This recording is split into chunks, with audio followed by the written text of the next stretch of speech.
Hello guys, welcome to my channel. Guys, ये जो worksheet देख रहे हैं ये दिल्ली गवर्नमेंट स्कूल का वर्कशीट है। यहाँ पर ये देख रहे हैं 9 क्लास का वर्कशीट है और सब्जेक्ट मैथमेटिक्स का है। ठीक है, ये वर्कशीट नंबर 7 है और आज का डेट आने 20 जुलाई 2020 का है। गाइज, इसमें टॉपिक लिया गया है मैथमेटिक्स के अंदर ये पॉलिनोमियल्स। इससे पहले भी पॉलिनोमियल्स का वर्कशीट आया था। ठीक है गाइज, अगर जो इस तरह का वीडियो आपको चाहिए तो आप मेरे चैनल को सब्सक्राइब कर लें और बेल आइकन को भी दबाएं। ठीक है, तो चलिए अब इस यहाँ पर हम देखते हैं। लेकिन इससे पहले आपको बता देते हैं कि इसका हम जो नीचे क्वेश्चन दिया गया है हम इसको फिर से डिटेल में करने वाले हैं। ठीक है, लेकिन यहाँ पर हम एक एक बार सारे को पढ़ लेते हैं और समझ लेते हैं। चलिए यहाँ पर देखिए, मीना और एक राजू है। मीना और राजू के बीच में जो टॉक हुआ है उसके बारे में यहाँ पर दिया हुआ है इस बॉक्स के अंदर। चलिए यहाँ पर पढ़ते हैं। Raju, if I have purchase 5 pencil for 15 rupees, can you tell me the cost of 1 pencil.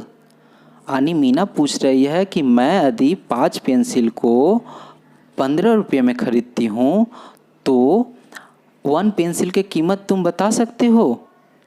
तो यहाँ पर राजू बोल रहा है मे बी 3 रुपीज़ और 3 रुपीज़ 50 पैसा। ये कंफर्म नहीं बोल रहा है कि ये 3 रुपये भी हो सकते हैं और 3 रुपये 50 पैसे। ऐसे Meena, let us denote cost of 1 pencil by the a symbol a x. एक पेंसिल को इन्होंने मीना क्या मान ली, एक पेंसिल को x रुपीज़ मान ली। तो now cost of 5 pencil will be 5 into x. तो अगर जो एक पेन का या एक पेंसिल का कीमत x रुपीज़ है और 5 हमने पेन लिए हैं तो 5 उसमें हम मल्टीप्लाई कर देंगे। तो यही यहाँ पर किया है 5 into x which should be equal to 15, और ये जो होगा 15 के इक्वल होगा। बात सही है, ये इसके इक्वल होगा। आगे बात करते हैं। 5 into x by which number should be multiplied 5 to get 15। यहाँ पर बोल रही है कि 5 में क्या हम मल्टीप्लाई करें, एक्स के जगह पर हम क्या रखें, 5 में क्या मल्टीप्लाई करें कि वो 15 आ जाए। तो यहाँ पर राजू बोल रहा है मल्टीप्लाई 5/3, 5 को किससे मल्टीप्लाई करें तो 3 से। Meena, it means in 5 into x will be replaced by 3 which will be cost of 1 pencil. Meena बोल रही है कि 5 इंटू एक्स को जो है रिप्लेस कर देता है, कौन, 3 रिप्लेस कर देता है, और जो कि वो एक पेंसिल का कीमत है। हमने क्या माना था, सपोज माना था यहाँ पर ₹1 पेंसिल का कॉस्ट माना था, और x को कौन रिप्लेस कर रहा है, 3 रिप्लेस कर रहा है, तो 3 ही उसका कॉस्ट होगा। ठीक है, आगे बोल रहा है मीना बोल रही है फिर से आगे, Raju if the cost of 5 pencil, यहाँ पर 1 minute, if the cost of 5 pencil would have been 50 rupees. ठीक है, मीना फिर और उसके बाद देन बोल रही है। ठीक है, अगर जो 5 पेंसिल को वो 50 रुपये में ले रखी है तो पूछ रही है कि इसी तरह से पूछ रही है कि एक पेंसिल का कीमत क्या होगा। तो राजू जवाब दे रहा है then 5 into x should be equal to 50। 5 इन्होंने पहले ही सपोज कर लिया कि x एक पेन का कीमत कितना होगा तो x रुपीज़ होगा, तो इन्होंने 5 इंटू एक्स इक्वल टू 50 कर लिया, और x का वैल्यू इन्होंने क्या यहाँ पर लाया, x को कौन सा रिप्लेस करेगा, 10। तो इन्होंने यही बोल रहा है कि x शुड बी रिप्लेस्ड 10। चलिए आगे, मीना बोल रही है एस राजू, सही है, x को जो है 10 ही रिप्लेस करेगा। ठीक है, अब आगे बात करते हैं। Value of x change with the situation, x का वैल्यू सिचुएशन के अनुसार चेंज हो सकता है। जैसे यहाँ पर हम देख रहे थे ये वाले क्वेश्चंस में x का वैल्यू 3 आया था, लेकिन इस वाले क्वेश्चंस में यहाँ पर जो क्वेश्चन पूछी है ये 50 रुपीज़ 5 पेन का, तो वहाँ पर x का वैल्यू कितना आया 10 रुपीज़ आ गया।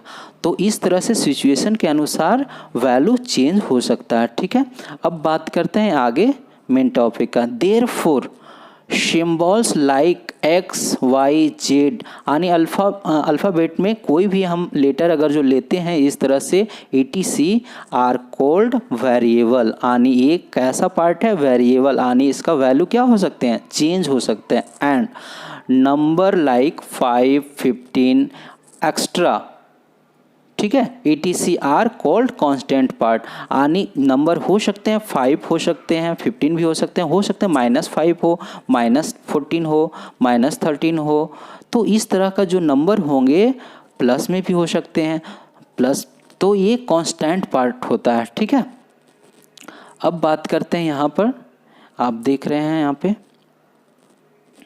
चलिए, algebraic expressions are formed by a combining the constant and verbal, यानी algebraic expression में क्या कंबाइंड होता है, कांस्टेंट पार्ट भी कंबाइंड होता है और वर्बल पार्ट भी कंबाइंड होता है। जैसे एग्जांपल यहाँ दे रखी है 4x + 7, ठीक है, एक अलग है। दूसरा यहाँ देख रहे हैं 3y - 20, तीसरा यहाँ पर दे रखा है 4x² - 3xy etc, इस तरह का। तो यानी ये एक तरह से अलजेब्रिक एक्सप्रेशन है जिसमें यहाँ पर देख रहे हैं वेरिएबल पार्ट भी है कांस्टेंट पार्ट भी है, यहाँ पर वेरिएबल पार्ट भी है y और कांस्टेंट पार्ट -20 है, यहाँ पर भी वेरिएबल पार्ट है x² और यहाँ पर भी -3xy वेरिएबल पार्ट है। तो इस तरह से कंबाइंड और कांस्टेंट पार्ट भी मल्टीप्लाइड में है। चलिए आगे बढ़ते हैं इसमें। यहाँ पर आप देख रहे होंगे नीचे algebraic expression can have one और मोर टर्म, यानी यहाँ पर ये जो अलग अलग टर्म लिया गया है यहाँ पर ये अलग अलग टर्म है, इसी तरह से इन दोनों में दो टर्म है। तो यहाँ पर बोला जा रहा है कि algebraic expression can have one और मोर टर्म, यानी अलजेब्रिक एक्सप्रेशन में एक या एक से अधिक टर्म हो सकते हैं, 2 हो सकते हैं, 4 हो सकते हैं, 5 हो सकते हैं। इस तरह का टर्म्स जब इंक्लूड होता है एक एक्सप्रेशन में तो हम उसको अलजेब्रिक एक्सप्रेशन बोलते हैं। यहाँ पर 2 पॉइंट देख रहे हैं, 4x + 5 is formed by a adding 2 number. यहाँ पर 4x + 5 में 2 नंबर ऐड किया गया है, 2 टर्म ऐड हुआ है, ठीक है। तो एक है 4x और दूसरा 5। इसी तरह से आप यहाँ देख रहे हैं 7xy - 5x is formed by a adding 2 term. यहाँ पर पहला टर्म हो गया 7xy एंड सेकेंड टर्म हो गया, यहाँ पर ये ध्यान रखेंगे माइनस है तो माइनस के साथ बोलेंगे -5x, ठीक है। आगे यहाँ पर देखते हैं, मीना तो बोल रही है an algebraic expression of one और more terms having only whole numbers as a exponent, यानी एक्सपोनेंट को हम पावर के रूप में भी बोलते हैं। Exponent of the verbals is known as a polynomials, यानी बोला जा रहा है कि एन अलजेब्रिक एक्सप्रेशन, अगर जब अलजेब्रिक एक्सप्रेशन में एक और एक या एक से ज़्यादा टर्म हो और आगे बोला जा रहा है कि having only whole numbers as a exponent, यानी उसके पावर के रूप में क्या होना चाहिए, एक्सपोनेंट के रूप में क्या होना चाहिए, सिर्फ होल नंबर। होल नंबर तो आप जानते ही होंगे कि होल नंबर 0 से शुरू होकर 1 2 3 4 इस तरह से नंबर जो रहता है, यानी 0 और नेचुरल नंबर को ऐड कर दें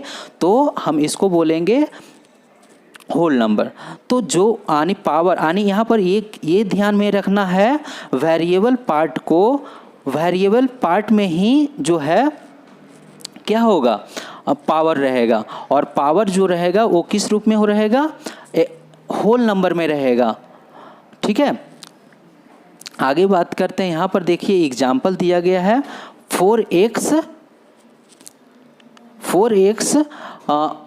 4x प्लस 3y, यहाँ पर दूसरा एग्जाम्पल दिया गया है 3mn, तीसरा एग्जाम्पल दिया गया है p plus Q plus r plus s etc। ठीक है, इस तरह का। तो ये पॉलिनोमियल का एग्जाम्पल है। ठीक है, पॉलिनोमियल्स, यहाँ पर एक सेकेंड, यहाँ पर polynomials having only one verbal, यानी पॉलिनोमियल्स जो कितना क्या होंगे, only one verbals are called polynomial in one verbal. अगर जब किसी पॉलिनोमियल में एक वर्बल्स हो तो हम उसको क्या बोलेंगे, वन वर्बल पॉलिनोमियल बोलेंगे। ठीक है, यहाँ पर देखिए, यहाँ पर x cube plus 2x square plus 4x minus 2, यहाँ पर सारा देख रहे हैं x के टर्म में है, यानी ये अल्फ़ाबेट में x से डिनोट किया गया और x ही सारे में है। पावर हर एक में अलग अलग है, लेकिन सारा क्या है, ये एक ही है, एक ही वर्बल है। उसी तरह के दूसरा में यहाँ देखें टी स्क्वायर प्लस 8, तीसरा यहाँ देख रहे हैं 3y स्क्वायर प्लस 5, यहाँ पर भी y लिया गया है, प्लस 7 भी है। ठीक है, तो इस तरह से यहाँ पर 3 एग्जाम्पल्स लिए गए हैं और तीनों में जो है सेम वर्बल लिया गया है। ठीक है, यानी वन वर्बल लिया गया है, तो हम इसको वन वर्बल एक्सप्रेशन कहेंगे या वन वर्बल पॉलिनोमियल कहेंगे। यहाँ पर मीना बोल रही है, यहाँ पर देख रहे हैं R2 4 माइनस 7 पॉलिनोमियल, यानी इससे राजू से पूछ रही है कि 2 4 माइनस 7 पॉलिनोमियल है। तो हाँ, ये पॉलिनोमियल है। यहाँ पर इन्होंने जवाब भी दे रहा है कि as they are known as a constant polynomial but 0 is known as a zero polynomial. ठीक है, यानी जब जीरो जब रहेगा तो हम उसको किस तरह का पॉलिनोमियल बोलेंगे, जीरो पॉलिनोमियल। लेकिन यहाँ से हम फिर से समझाते हैं कि यहाँ पर 2 4 माइनस 7 या कोई और होल नंबर, कोई और इंटीजर्स नंबर अगर जो ले लेते हैं तो उस तरह का नंबर जो होगा सारे पॉलिनोमियल होगा। क्यों, अगर जो हम 2 लेते हैं यहाँ पर 2, तो एक से पावर 0 लेंगे। ठीक है, तो x के पावर अगर 0 लेते हैं तो x के पावर 0 का वैल्यू क्या होता है, 1 होता है यहाँ पर। ठीक है, यहाँ पर देख रहे हैं कि x के पावर 0 अगर जो लेते हैं तो 1 होता है। तो उसी तरह से जब हम 2, यहाँ पर देख रहे हैं 2x के पावर 0, अगर जो यहाँ पर वेरिएबल पार्ट ये है, वेरिएबल पार्ट का अब बोला गया है कि होल नंबर होना चाहिए, तो होल नंबर 0 क्या है, होल नंबर है। तो यानी 2 इंटू इसमें 2 इंटू 1 इजकल टू 2, तो 2 इज ए पॉलिनोमियल। ठीक है, यहाँ पर अब तो 0 है तो 0 कैसा पॉलिनोमियल होगा, जीरो पॉलिनोमियल हो गया। ठीक है, जीरोज पॉलिनोमियल। अब आइए बात करते हैं हम इसको नोटबुक पर, इसको अच्छे से, ऐसे तो ट्राई योरसेल्फ आपको खुद करना है, लेकिन हम इसको एक एक कर नोटबुक पे इसको सॉल्व करते हैं।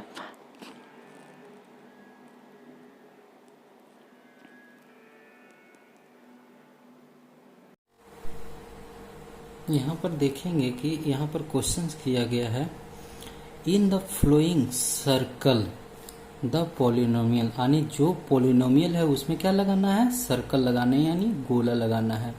आप यहाँ देखेंगे पहला क्वेश्चंस जो है √x प्लस 2, यहाँ पर √x प्लस 2 है, ये पॉलिनोमियल है या नॉन पॉलिनोमियल कह सकते हैं।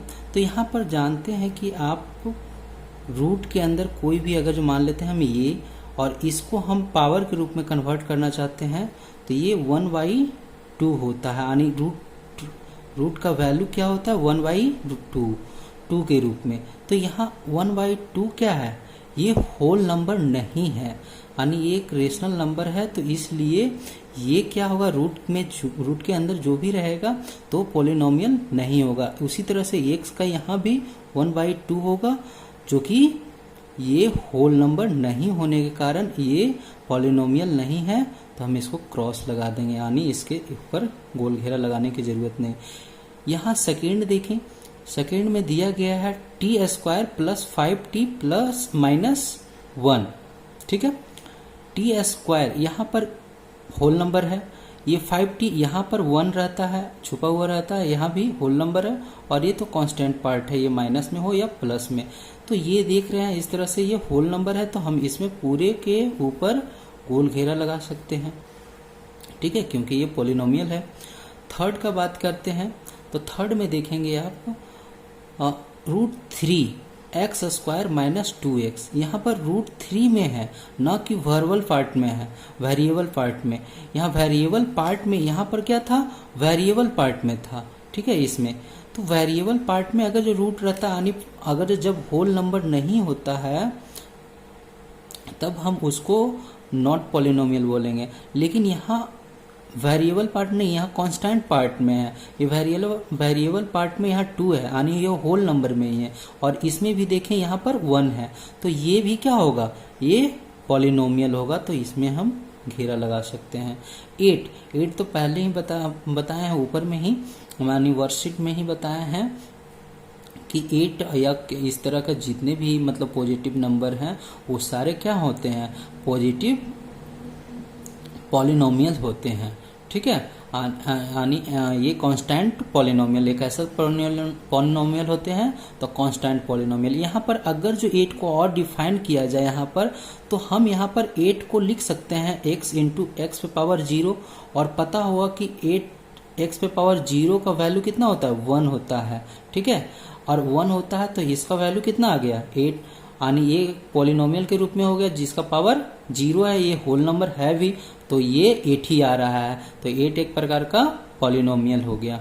यहाँ पर अगर जो बात करें, ये 2 है, 5 में बात करें तो 1 माइनस √2x, ठीक है। तो यहाँ पर 2 में है, यहाँ फिर भी यहाँ जो है कांस्टेंट पार्ट में रूट लिया गया है, वेरिएबल पार्ट में यहाँ पर पावर 1 है, तो ये भी क्या होगा, पॉलिनोमियल होगा, ठीक है। इसी तरह से इसका बात करते हैं, तो इसमें देखें ये t माइनस 4/t, यानी ये जो है डिवाइड किया गया है t से, चलिए हम इसको डिवाइड कर लेते हैं t से, तो t/t माइनस 4/t अलग अलग डिवाइड कर लिए, और ये से ये कट गया, यहाँ कितना आ गया, 1 आ गया, और माइनस 4/t।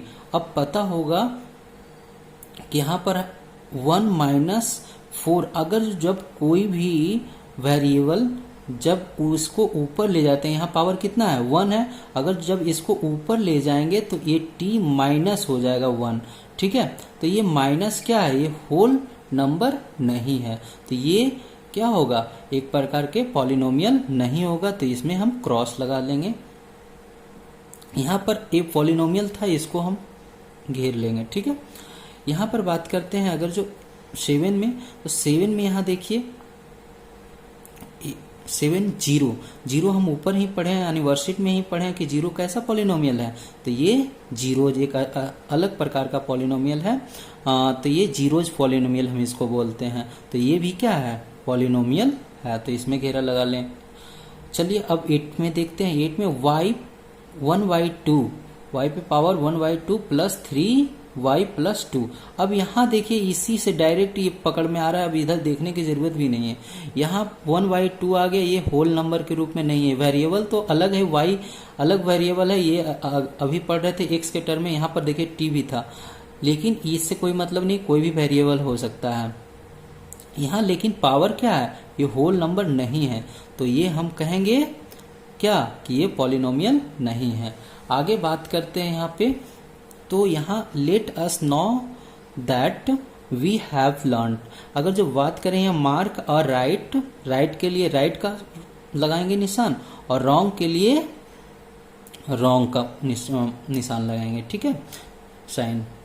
अब पहला क्वेश्चन है x² plus y plus 3 is a polynomial in a 1 verbal, क्या ये 1 वर्बल है, नहीं, यहाँ 2 वर्बल आया हुआ है, तो हम इसमें क्या लगा देंगे, रॉन्ग। चलिए अब बात करते हैं सेकेंड का, number of the term in a polynomial is at most 2, यानी इसमें बोला जा रहा है कि जो नंबर होगा, जो भी उसका टर्म का जो होगा मैक्सिमम 2, अधिक से अधिक 2 ही टर्म हो सकते हैं, तो नहीं, 2 से अधिक भी हो सकते हैं। ये वर्कशीट में जब समझा रहे थे तो उस समय भी बताए थे कि ये 2 से अधिक भी टर्म आ सकते हैं। तो ये भी क्या हो गया, रॉन्ग हो गया। यहाँ 3, 0 इज अ पॉलिनोमियल। हाँ, 0 इज अ पॉलिनोमियल। यहाँ पर 0 कैसा पॉलिनोमियल हो गया, 0 पॉलिनोमियल हो गया, तो ये पॉलिनोमियल है, इसमें हम राइट का साइन लगाएंगे। 4, x + 1/x is a polynomial. क्या ये पॉलिनोमियल है? चलिए हम इसको सॉल्व करते हैं। इसको सॉल्व करते हैं तो देखिए x प्लस x को हम ऊपर ले जाएंगे तो 1 × x⁻⁻1।